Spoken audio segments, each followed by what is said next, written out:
Around Dodge City and in the territory on West, there's just one way to handle the killers and the spoilers, and that's with a U.S. Marshal and the smell of Gunsmoke.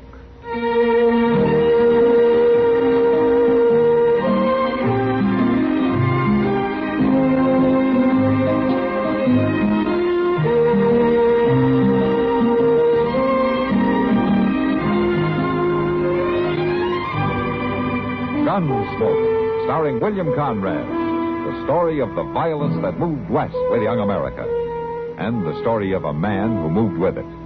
I'm that man, Matt Dillon, United States Marshal. The first man they look for and the last they want to meet. It's a chancy job, and it makes a man watchful and a little lonely.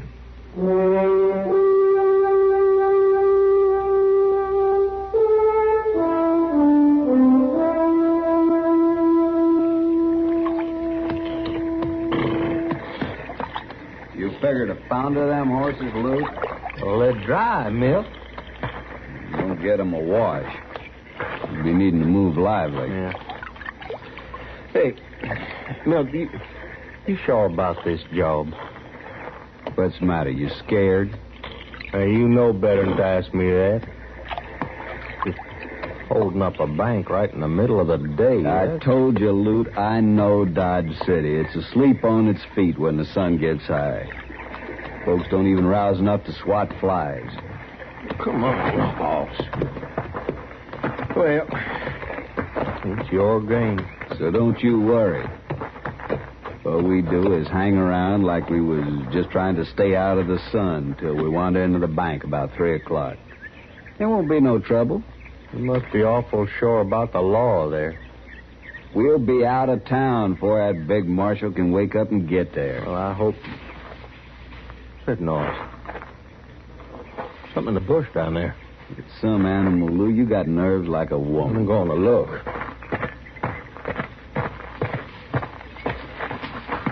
Hey, you there. Don't you move. No.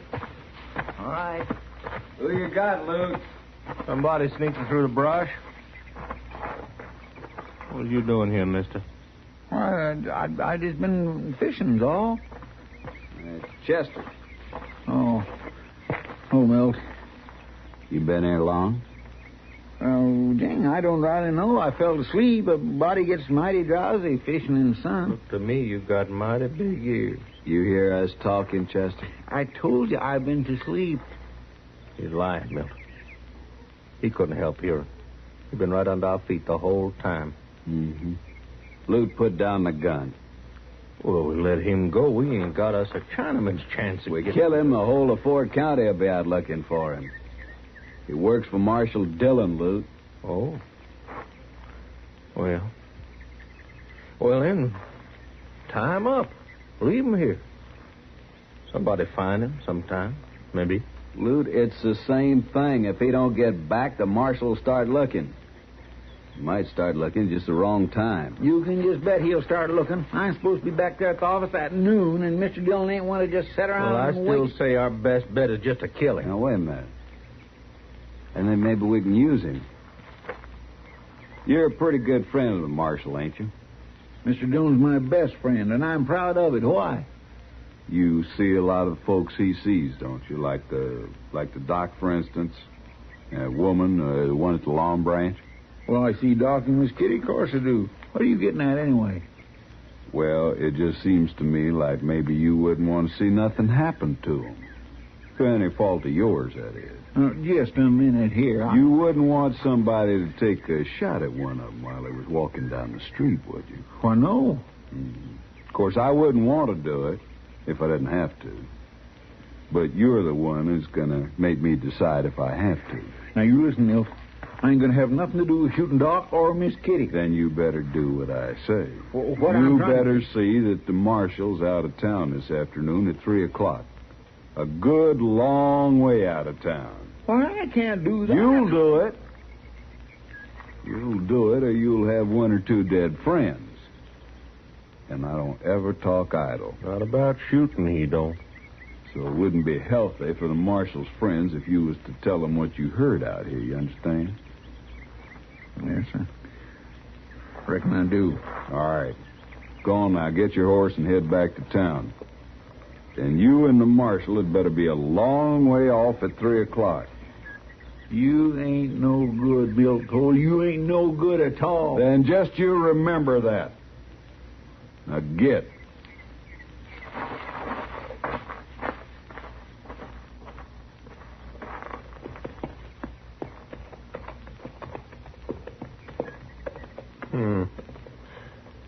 You think he'll really do it? Get the marshal out? Sure he will. He's too scared. Anyway, he hadn't got enough sense not to.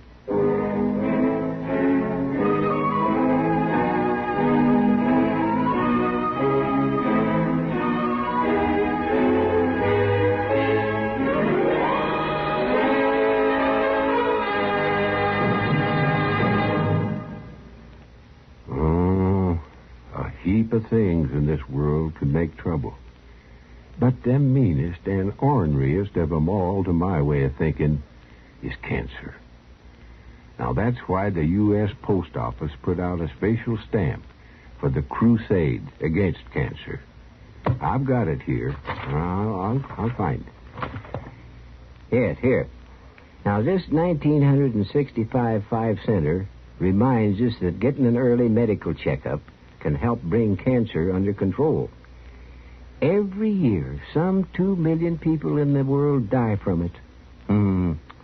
Kids as well as older folks.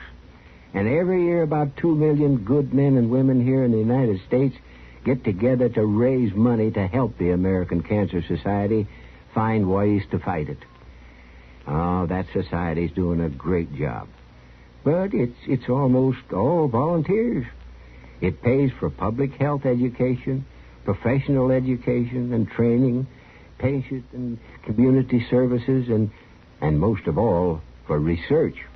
Finding the things like viruses that cause it. And remembering what the stamp says, early diagnosis saves lives.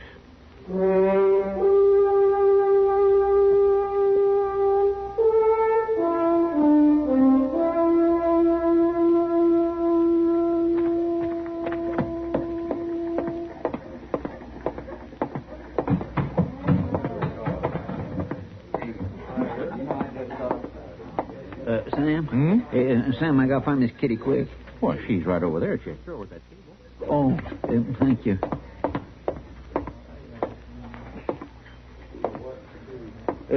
Miss Kitty? Oh, sit down, Chester. Thank you. Something wrong, Chester? You look upset. Whatever give you an idea like that? Why, I can't imagine. Except that you come in snorting and all red in the face. I don't know why I should think anything was the matter. Well, I sure am glad you don't think so, Miss Kitty. All right, Chester. What's on your mind? Well, I just got me a wonderful idea, that's all. And what's that? Well, see, I was thinking this would be a fine day for you and Mr. Dillon to take a ride out in the country. In the middle of summer? Well, yes, but it's real pretty out there, Miss Kitty. All them lilacs around. Oh, Chester, there hasn't been a sprig of lilac out there since spring. Not for a couple of months. Oh. Well, I bet the castor beans is blooming. They're a mighty pretty sight in castor. Oh, not to me, they aren't. They're about as poor an excuse for a flower that I can think of. Well, Miss Kitty... Look, getting sunstroke isn't going to do me any good, Chester. Well, but now sunstroke... Chester, I'm not going out in that sun this afternoon with Matt or anyone else. And you might as well start talking about it. Oh, here comes Doc. You ask him. Hello, Kitty. Chester. Hello, Doc. Hello, Doc.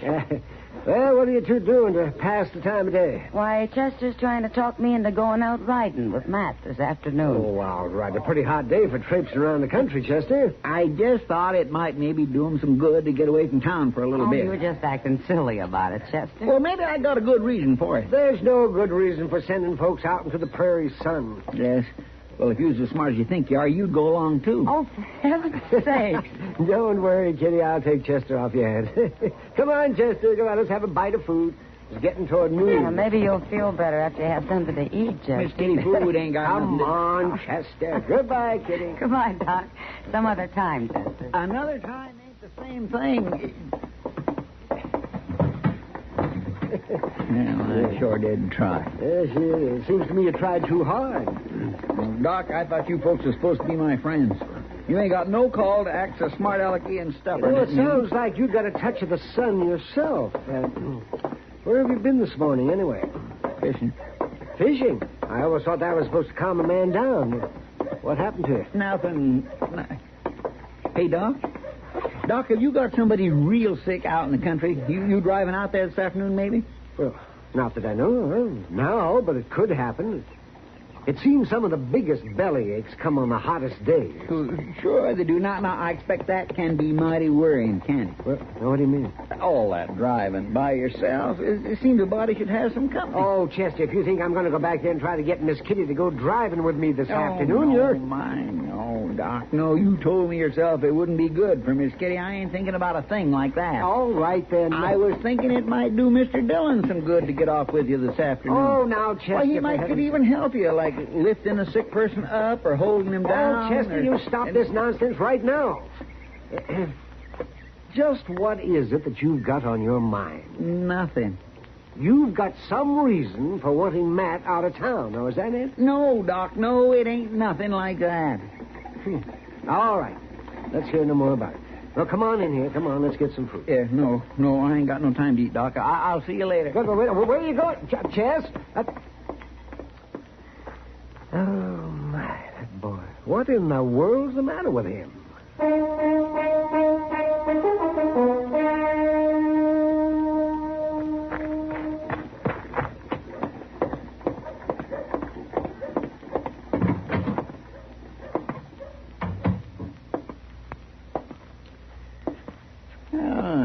Mr. Dillon? Oh, hello, Chester. Well, I see you're busy. Yeah, I got to get these forms filled out for today's mail. Mr. Dillon? Mr. Dillon, you been down to Reed's Creek lately? What? Reed Creek, the fish sure are biting down there. It's only about an hour's ride. Uh-huh. And sure would be a nice day for it. You could go down there and catch a mess of fish for dinner. Chester, what are you talking about? Reed's Creek, I just thought it'd be kind of nice if you used to go fishing this afternoon. Down to Reed's Creek there, Oh. you could go. I thought you went fishing this morning. Yes, sir, I did. That's why I thought maybe you could go. Well, think again. The fish won't be biting in the middle of the day, will they?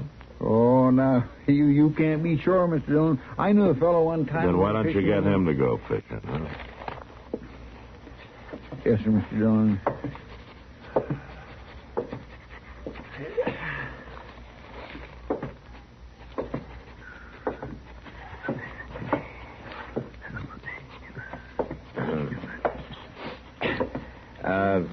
Chester. Yes, sir? Why don't you light someplace? You're worse than a horsefly. Yes, sir.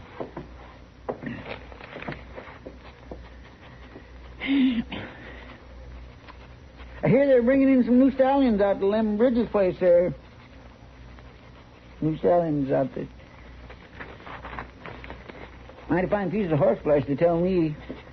Some stallions. Make a nice little ride this afternoon to go out there and Chester. see them. Yes, sir? I'm not going fishing. I'm not going out to Lem Bridges' place. I'm not going any place but to Hayes City, and I'm late right now. What'd you say? I'm going to Hayes City, and that's all. Oh, Hayes? Now, do you think maybe you might stop talking just long enough to take these envelopes to the post office for me? I got to get going. Oh, yes, sir, I sure can, Mr. Dillon. Yes, sir, yeah, I sure can. Mr. Dillon? Yes, what is it now? Mr. Dillon, I just want you to know, well, if anything was to come up while you're gone, I sure would do my best to take care of it. Yeah, sure. I don't want to worry you none. I'll handle things. Sure, Chester, I know. Reckon I'll say goodbye. All right, Chester, goodbye. Mr. Dillon, I'd kind of like to shake your hand if it's all the same to you. Chester, will you get on down to the post office with those letters, will you please? Huh? Yes, sir. Yes, sir, I'm going. Bye, Mr. Dillon.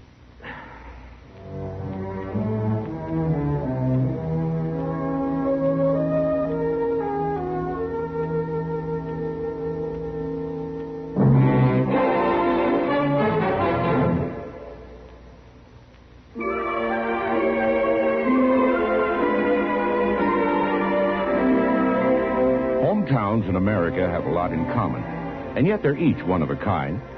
Take, for example, Phoenix, Arizona. Anyone in town will tell you of the city's fantastic growth, and most of them are part of it. One of the big points of pride in Phoenix is the Arizona State Fair, out at the fairgrounds on McDowell Road. With the new Veterans Memorial Coliseum, the facilities are greater than ever before. And those 10 days in November are part of what Phoenix anticipates in the fall. In the spring or summer, when the wind is right, there's the aroma of orange blossoms in the air. And when the wind is wrong, you're reminded that Phoenix is a cow town, too. At Central Avenue and Thomas Road, the young crowd gathers at Bob's Big Boy. Housewives frequent the malls of Park Central and Christown shopping centers. And all the while, the basin is humbled by Squaw Peak and the Camelback Mountains. But if your hometown is Phoenix, you already know this. We only wanted to remind you it's still there.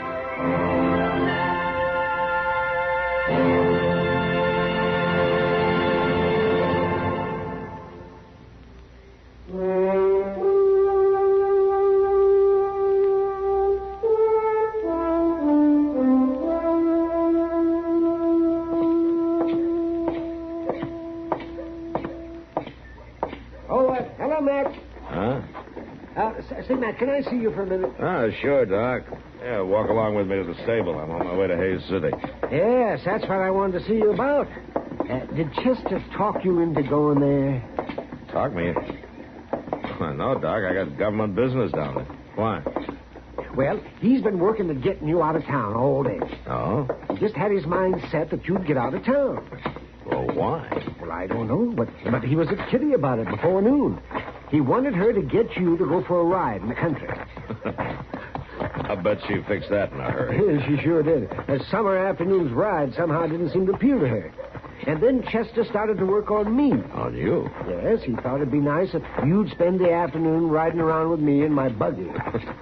Even Chester isn't that crazy. No, but something sure eating him. I just passed him in the alley behind the bank, and he's sure not himself. Now, what do you mean? And he's got 2 guns strapped on him. 2 guns? That's right. And he's acting like the life of everybody in town depended on him. So what do you think, Bear? I don't know, Doc. There's one thing sure. What's that? I guess it really is important to Chester that I get out of town.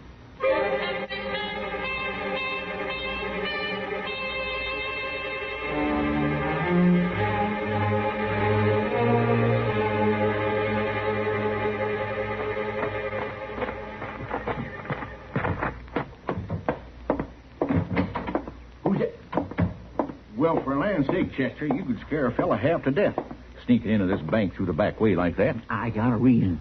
Well, now, if I didn't know you better, I'd think you'd come in here to rob us. You wearing 2 guns. Well, you ought to be glad I'm wearing them now. You listen to me, Alvin, and you won't get hurt if you do what I say. What are you talking about? I ain't got much time to do any explaining. I'm just telling you that this bank is about to be held up. Held up? I was talking to the fellas that's going to do the job. Well, why isn't the marshal here then? He had to ride out to Hayes City. You mean you knew the bank was going to be held up and you let the marshal ride out of town? I had to do it, Alvin. Look, I come to take care of things. Now, you do like I say. You go right on up front there like nothing was happening, and I'll carry you from back here. I sure you hope you know what you're doing. You don't need to worry none. I got you covered. And I got you covered. Now drop them guns. Loot. Wait, mister. Now. You drop them. It was real smart to get the marshal out of town. I seen him ride out. But you should have quit when you was ahead.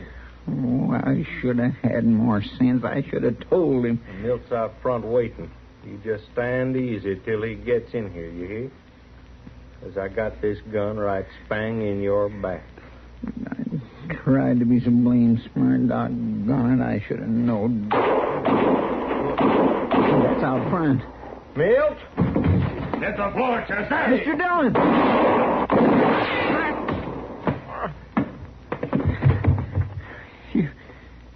You got him, Mr. Dillon?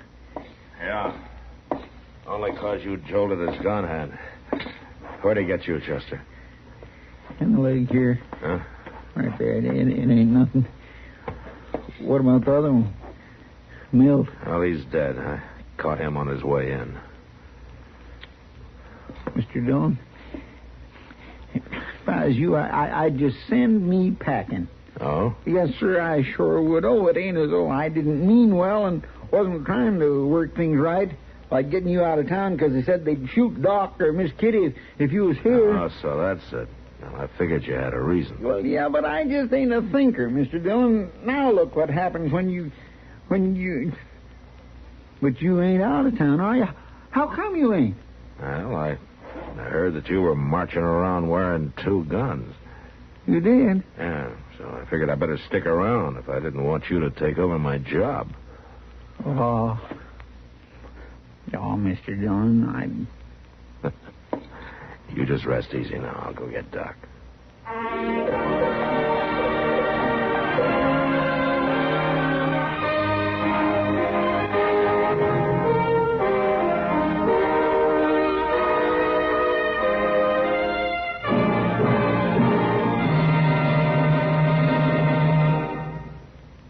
Elijah Cuddlestone, an old political character, once gave this argument on why he, and not his younger rival, should be elected senator. Senex, if you'll pardon the expression, is a Latin word from which senate was derived. That is, the Romans called their senate a senatus. Senex means an old man. So you see, the Senate is supposed to be, it should be a revered council of elders. Men with age and wisdom, that is. Not young upstarts. Yeah, I mean, boys wet behind the ears don't belong. Wisdom that comes with age is needed. I mean, that's what the word means. Well, Elijah was right about the original meaning and the use of the word Senate. He did omit, however, the fact that the word senile is also a derivative of the Latin senex. So, if we wanted to stretch a point, a member of the Senate could be considered an old man. The men who created that branch of our government, however, also gave us our Constitution and defined the age for a senator as not less than 30. Well, if 30 is old, Elijah was ancient. Yeah. Only 'cause you jolted his gun hand. Where'd he get you, Chester?